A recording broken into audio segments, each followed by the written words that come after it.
and welcome to today's video. So today we're doing something a little bit different.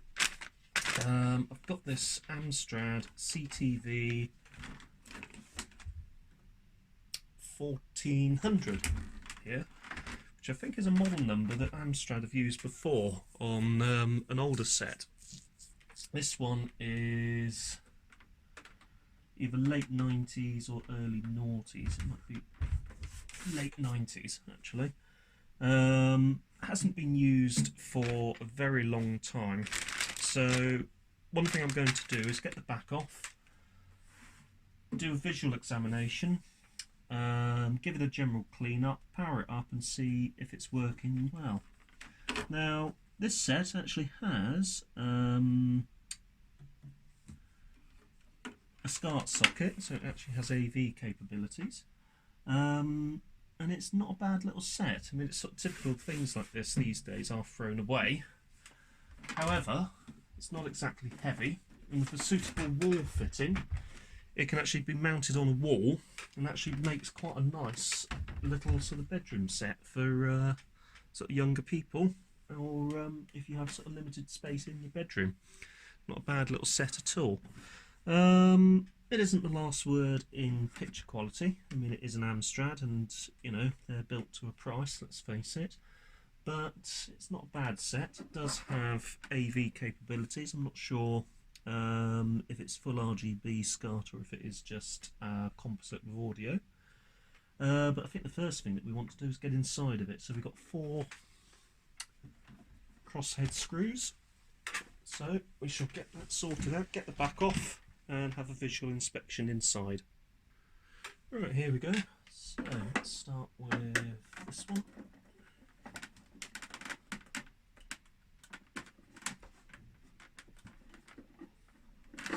Particularly stick it down on its face and do it this way.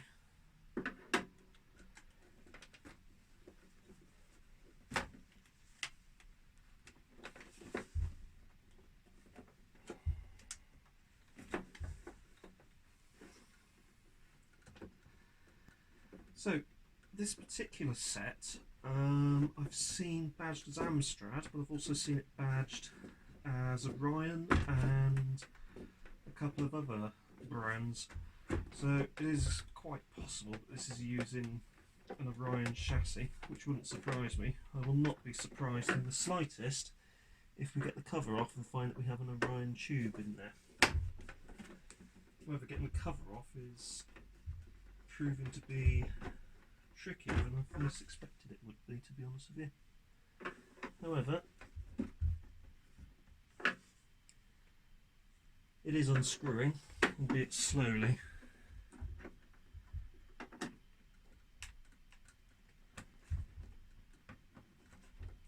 It may be because this has been together for so long, never actually been taken apart. So, testament to the reliability of these smaller Amstrads is that the backs rarely come off of them. That was sort of the typical thing of sets of this sort of era. Unless there was some sort of major design flaw, you generally rarely needed to take the back off. And that's interesting, it's got a very deep reach one in there. We'll try and get to that one in a moment with a different screwdriver. So let's do this top one over here first.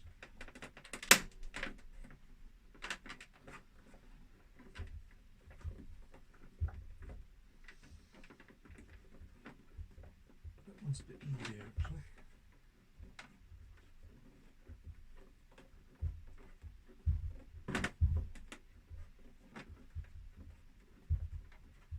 So in the 80s, Amstrad had a couple of sets. You had the CTV1400, I think, or 1410, which never seemed to go wrong, and you had the CTV1200, which did not last all that long. What sort of tended to happen with the CTV1200 is that television repair people would buy the sets second hand, and they normally had a really good green label Mullard A56 540X tube fitted, and that tube also found a home in a lot of Philips equipment, also found homes in the Ferguson /Form TX10 chassis, and also in the Bang & Olufsen sets of that era, so the 7702 and 7802. And that was sort of one of the things you would do, is you would take a CTV1400, you would take the tube out of the said TV, and you would use it in a more worthy chassis. Right, so that's going to need something a bit deeper reaching, so let's go and fetch something suitable. Right, so I've got something hopefully a bit more suitable. One would hope. Gets into there, but does it meet with the screw? Yes, it does. There we go.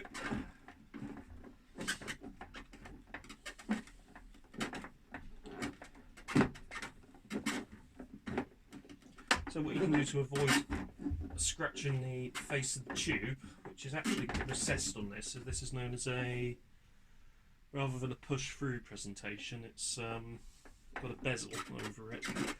But you can put a cushion underneath just to soften the impact. But I've got this cloth underneath here which seems to be doing just as good a job, to be honest with you. So that's coming out, it's getting looser. And that's at a point where, yeah, that's actually ready to come out. Blimey.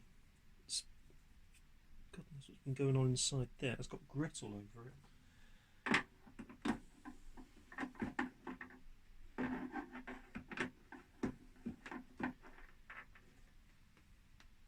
Another one there.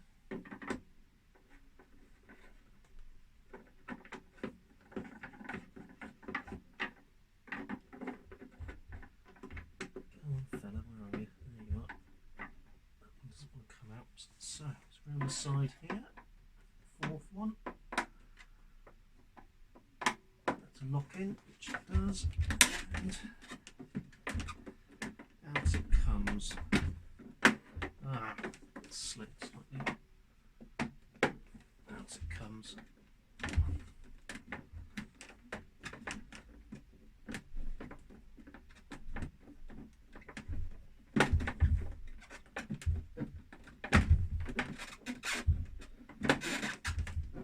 Let's rotate that around slightly. There we go. It is beginning to come loose. This actually gives you another interesting feature. This little rotating thing here, which allows you to move the set around. Also, quite handily, it's exposed another couple of screws, so we've actually got 6 screws holding this back cover on, which is more than a lot of more expensive sets have actually, which is interesting.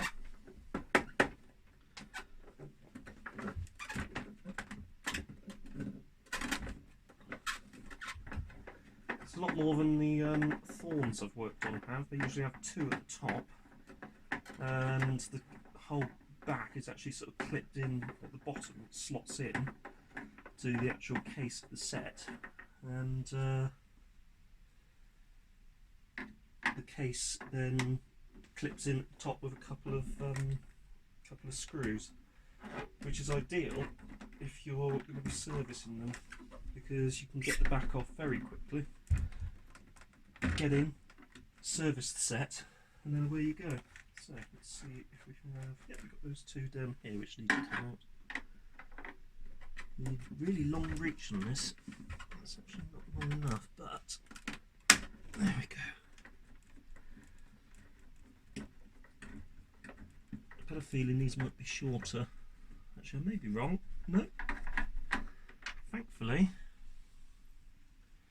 all of the screws appear to be the same length, which is good. And over this side, yeah, the speaker is in the side of the actual chassis, rear cover. So once we get that off, this will be interesting. This one here has proven to be a bit tricky. Don't want to round that off because that would be the end of the world. Let's want a stubbier one. No, that's way too small. Need an even longer screwdriver than this one.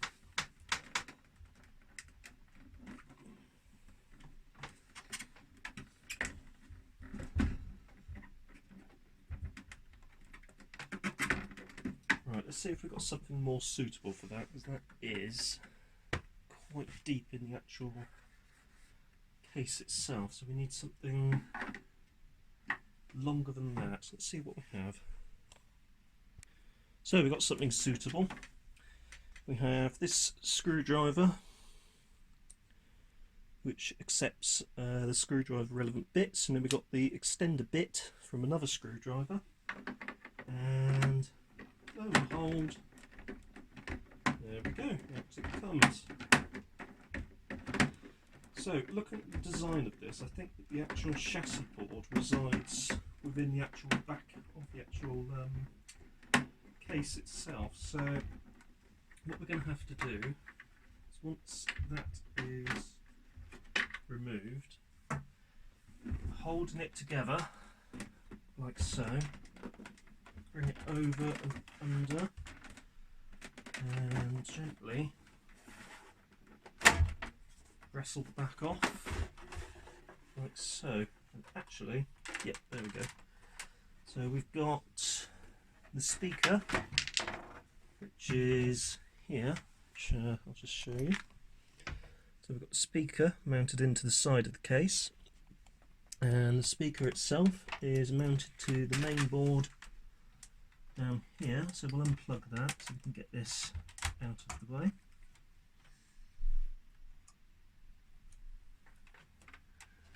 And we'll just move the back out of the way, and we're left with the set itself. So the tube isn't an Orion like I thought it would be. It's a manufacturer I've never heard of, and it is a 37 SX107Y22 by Urco, or Urico.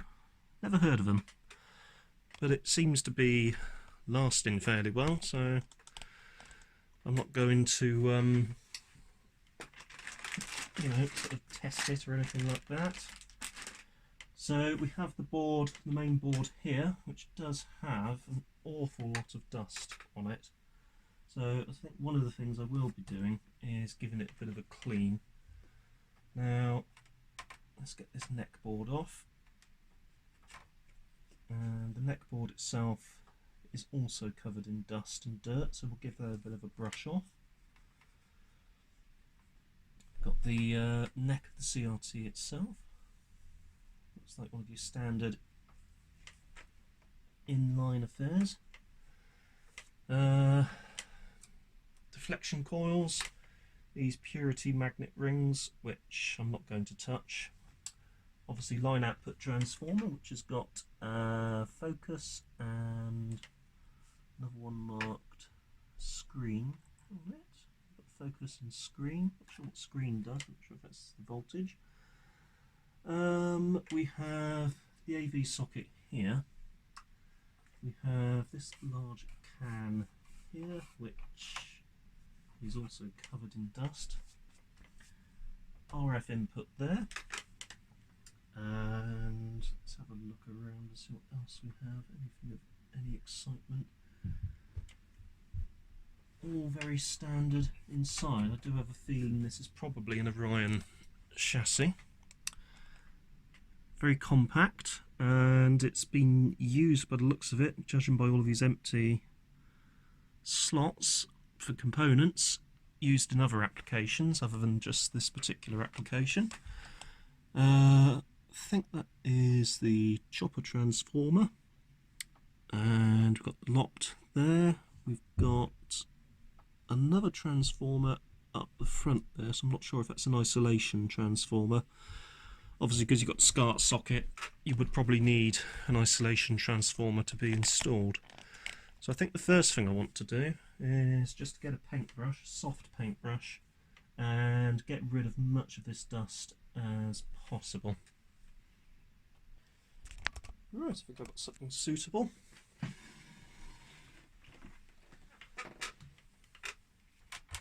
Ooh.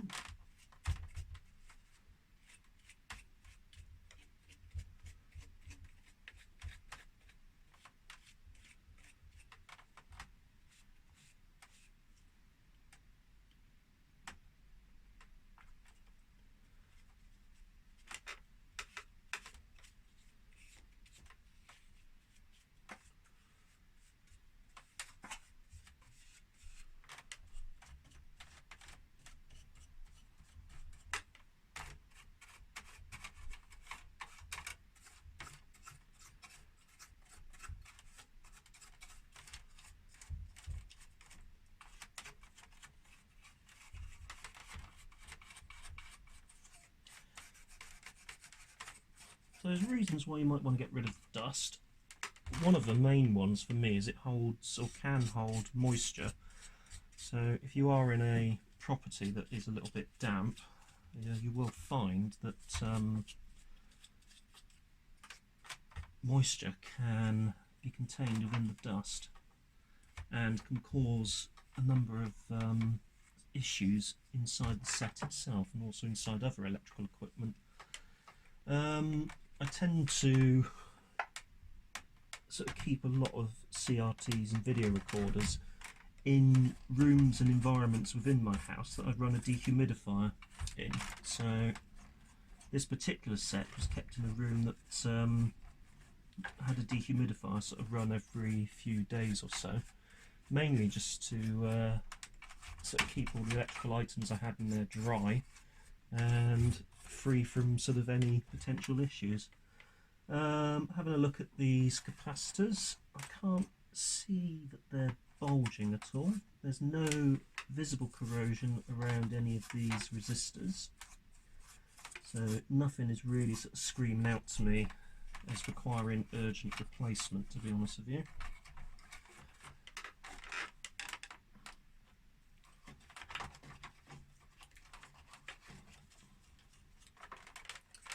So what I will do is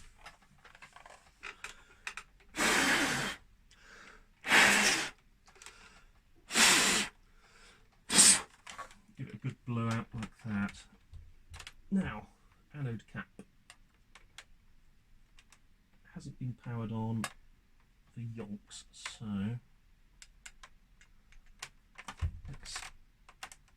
let's leave that in place because it doesn't look too grubby under there. What I will do is just give that a brush around.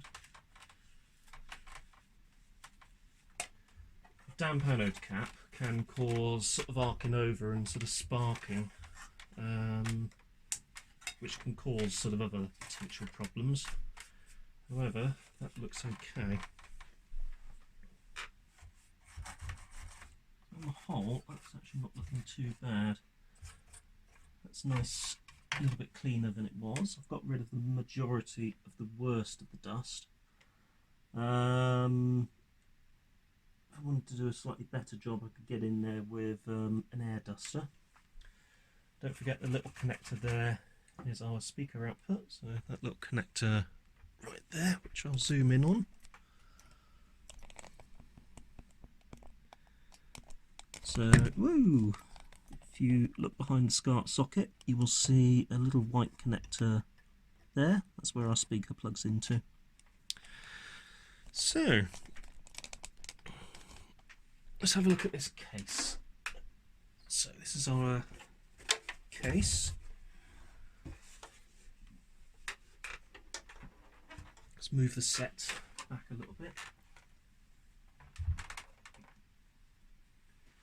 And let's get the case into view.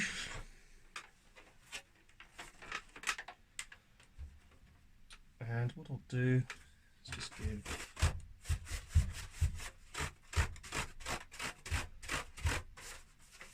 that just a general quick and dirty wipe around like so. Get rid of any hugely visible bits of dust. Tiny little 2-watt speaker there, which is held in with some hot glue. There probably is actually scope to fit a slightly better quality speaker in there if you so desired, so you could actually have a slightly nicer sounding set. There's also another slot here on the other side for another speaker, so there is a possibility that they'll use this same casing to equip a stereo version of this set for other markets, which wouldn't surprise me. There we go. So let's give it a bit of a wipe inside with some cleaning wipes.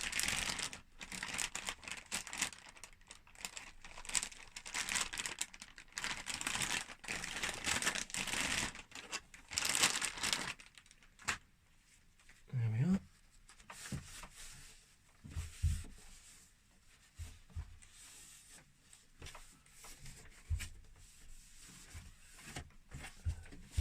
General quick and dirty wipe around, as I say. Nothing special, nothing particularly in depth, just to clean up.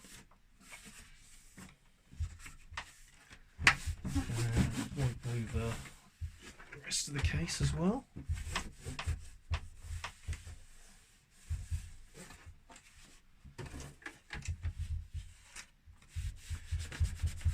So really they were sort of quite, let's be honest, quite ominous looking sets. There wasn't really sort of much aesthetic virtue to them. But the thing is, if you look past the fact that it is quite sort of a boring and plain looking affair, on the whole, over the years that it has been in existence, it has been a good little set. And as I say, if you come across one of these, it's certainly not worth binning if it's still working. Make use of it. Have a set in the kitchen, have a set in the bedroom. Recycle, upcycle. Shabby chic, or whatever it's called. It's hardly shabby chic, but I suppose you could sort of spray it if you so desire. There we are. So, as you can see, that is the amount of dirt that has come off of that case, which is lovely. I think the next thing to do is, if we smooth that out of the way to dry, bring the rest of the set back over.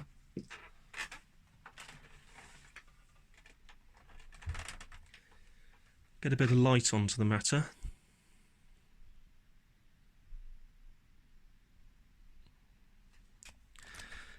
And let's have a look in here, see if there's anything obvious that could cause us any sort of potential problems. There's still quite a bit of dust around here.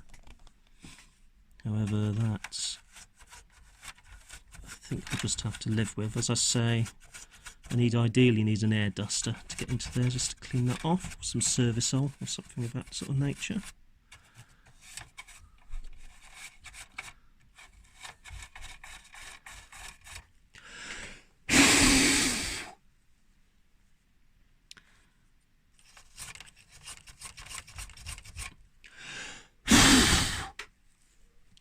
So capacitors are not looking too bad. There's no sort of swelling on those electrolytics there at all. If we come round to the line output stage, there's nothing horribly obvious there capacitor wise. It looks like it's going to bloat and blow up. Other capacitors further down in the set also look unaffected and in good shape. So I think what we need to do, in fact I can actually have a look at the gun arrangement in there as well. Quite intricate little setup. I've got a few adjustment potentiometers on there, so as standard with a lot of sets. So we've got the red driver, green driver and blue driver. One of these two is probably going to be grid 1 or A1 if you're working in the thorn world. So let's just set the tripod back down. Let's get the back on this set. Let's fire it up and see what we have.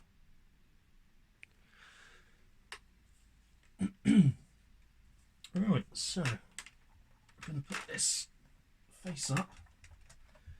You can see how the actual chassis is held in, so the chassis will just pull out like that if you so desire. This actually gives you a good idea of if there are sort of any major dry joints on this. It's a bit dirty around the SCART socket, but there's nothing dry there. It's just sort of, you know, not particularly fantastic quality soldering. Right, let's get that back here. And we need to plug that speaker back in, so we shall do that now. Bring that back up here, like so.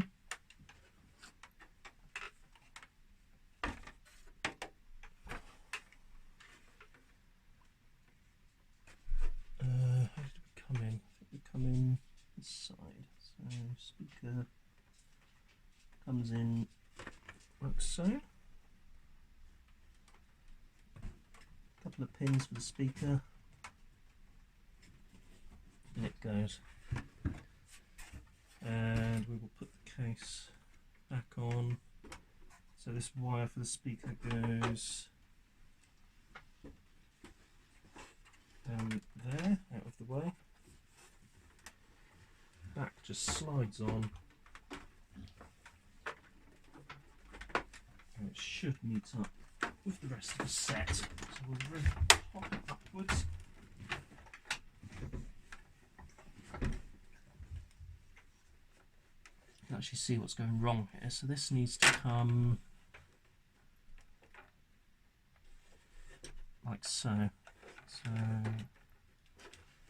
down, down, down, down, down, down.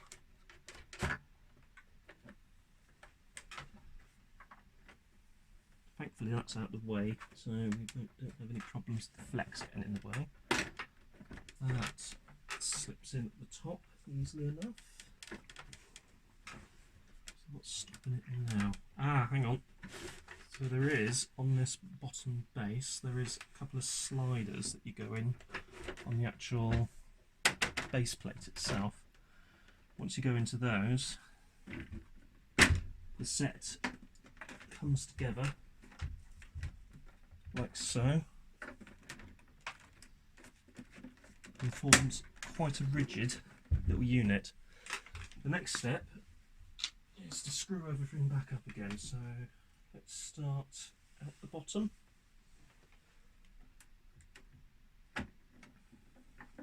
Use my extra long screwdriver.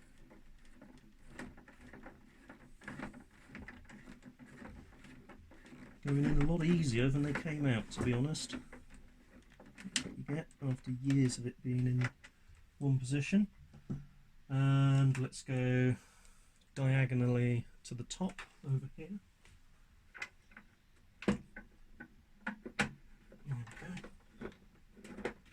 Again, that seems to be a heck of a lot easier going in.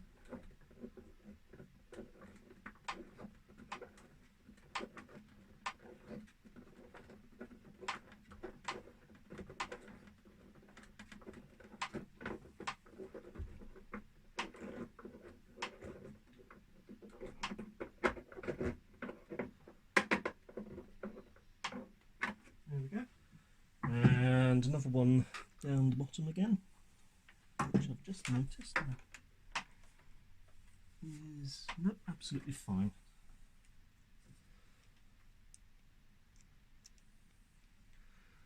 So another one down here, and there we go, in she goes.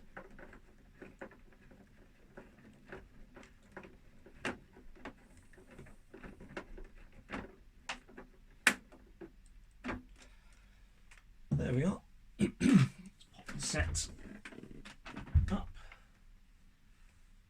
And now we can get into the other areas quite nicely. So we've got this one up here.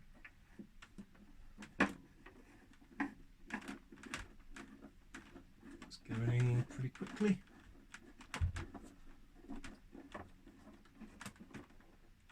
That's together. And then we've got the two lower ones either side. So we've got one on this side.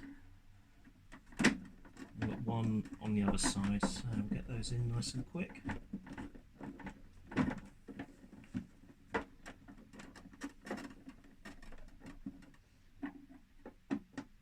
Not sure why they're so tight to come off. Either it's age or it's a way to check if it's under warranty, if somebody's had the back off.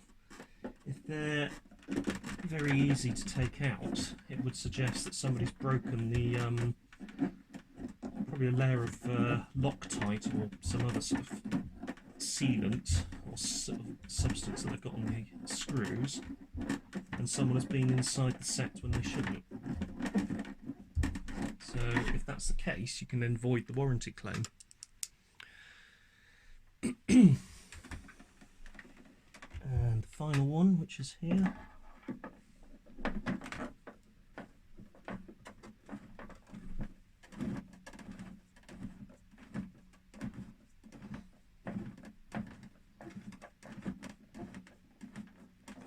And there we go. Right, let's give it a little wipe over.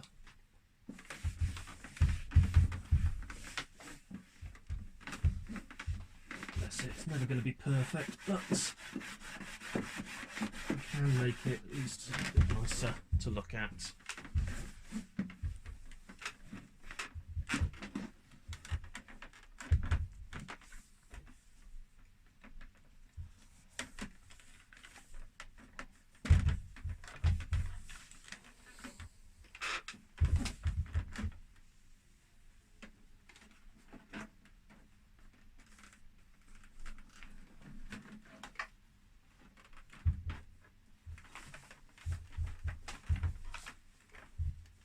There we go, so looking good.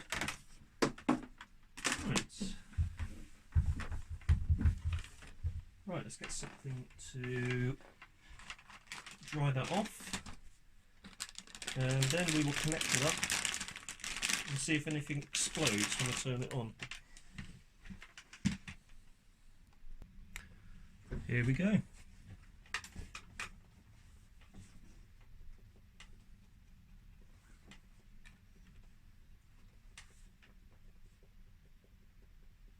Yeah, it looks fine to me. So, can I switch this to AV mode? 089.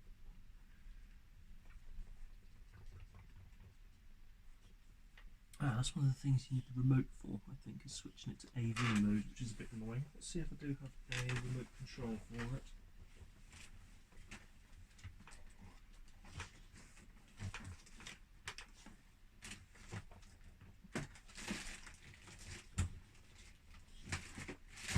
Not immediately to hand, but let's let that warm up a bit. We'll go and find one. Excellent.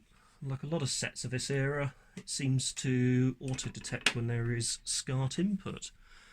And I've got to say, I'm very impressed with the clarity of the picture that we're getting. So it's coming in direct into SCART from the U-View box. I've got what I think is a valid aerial signal going into the U-View box, so we might be able to get at least some terrestrial television being displayed on this. So it's not connected to any sort of network at the moment, but it would be interesting to see what we do get.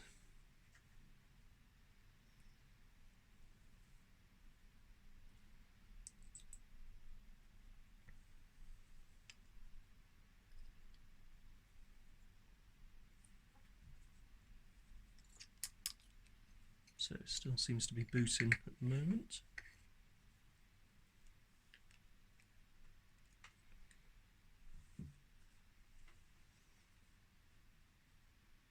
Weird green blob at the top. it's flashing on the camera, but it's actually stationary and static on the TV.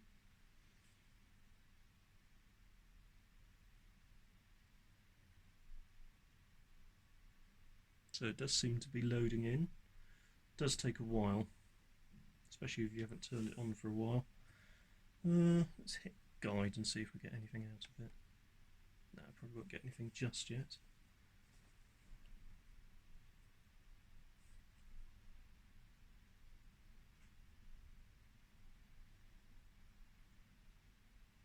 I think the main takeaway is that the set is working, and the picture looks very adequate.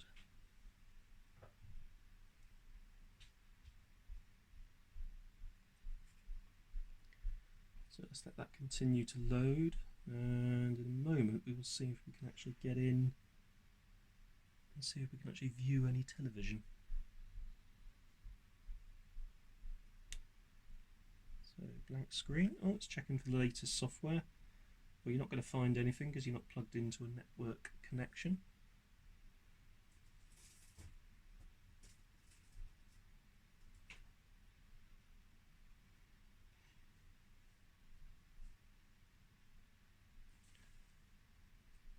And I think we're there. Right.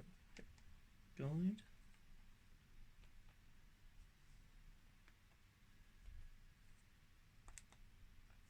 Nothing seems to be happening at the moment.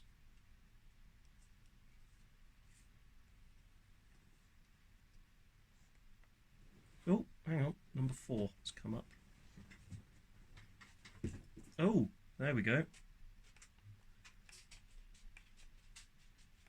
Oh, it's a little bit sluggish, but it's getting there. Settings. TV channels. Retune channels.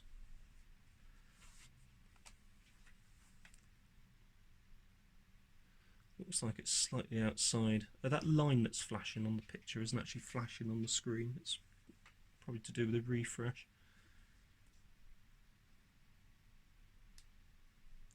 See if there's a way of actually changing the aspect ratio of the U-view box, as it seems to be sort of just going slightly outside of the boundaries of the screen.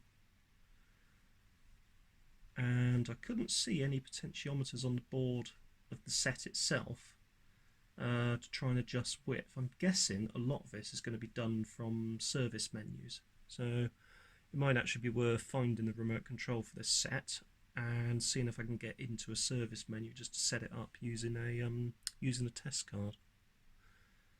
So just waiting for that to scan for channels. Don't know if it'll find anything. It'd be interesting to see if it does.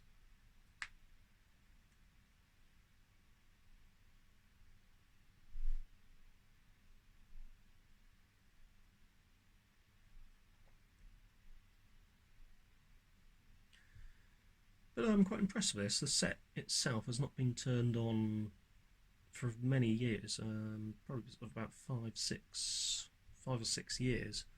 It's been in storage in the corner of our bedroom for a number of years, and I found it the other day when we were clearing out, and I thought, oh, I may as well not throw it away and see if it works, as it could actually be quite a nice little TV for one of the children when they sort of come to the age where they can have a TV in their room. So that'd be quite nice.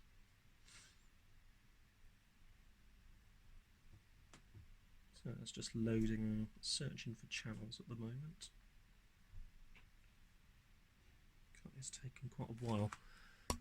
Let's pause this and I'll be back once it's finished with all searching for all of the channels. So after tuning, we have a very suitable picture. Doesn't seem too bad at all.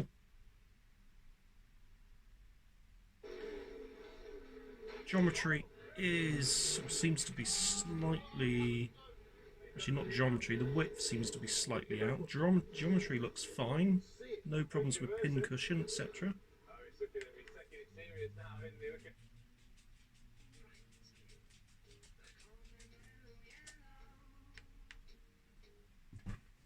Let's get it on something with a lot of colour. let's mute that so we don't get any kind of match. And that's looking pretty good. Rather pleased with that. So that's a nice little set. Quality of the picture is, it's okay. I've seen sharper CRTs, to be honest. The A56540X in my Bang & Olufsen produces a much sharper picture, but then again, that's a set that is considerably more expensive than this one would have been. But for a small sort of budget set, these do give, in my view, very acceptable results with acceptable reliability, with the added bonus that you got that AV socket in the back. I'm not sure if it's proper full RGB or if it's just composite, but yeah, not bad at all. Anyway, next week we'll be taking a look at the JVC again. The weather's actually getting better, so we might hopefully be able to start doing some car related stuff at some point, which would be nice. But I've been loaned a service manual for the JVC. It's actually the manual's for a 3V16, Ferguson 3V16, which is the same VCR as I think as the JVC 3660EK, and I will be starting to see if I can actually calibrate that deck next week. It seems to calibrate the capstan speed, you actually need to set up the capstan speed when the deck is running in ×2 playback mode, which you can only do if you've got the remote control.